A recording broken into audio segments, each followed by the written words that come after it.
In this video I'm going to show you how to scan from HP printer using a USB cable to your MacBook.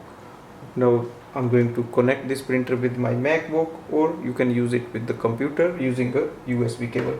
So this is the USB cable.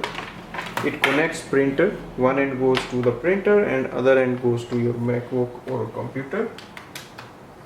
Once we connect it, we have to go to our MacBook screen and add the printer. So go to the system preferences. In the system preferences, we have to click on the printers and scanners, and you should be able to see this screen.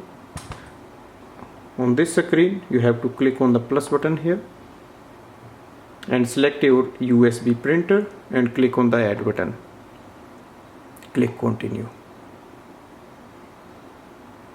And here you should be able to see the print and scan button for your printer. So click on the scan and click open scanner.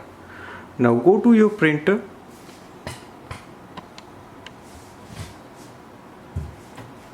Open the lid and place a page you want to scan facing downwards like this,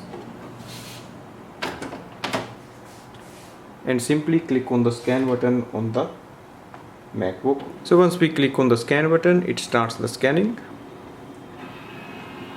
Here we can see the page has been scanned. So this way we can do the scan. Thanks for watching.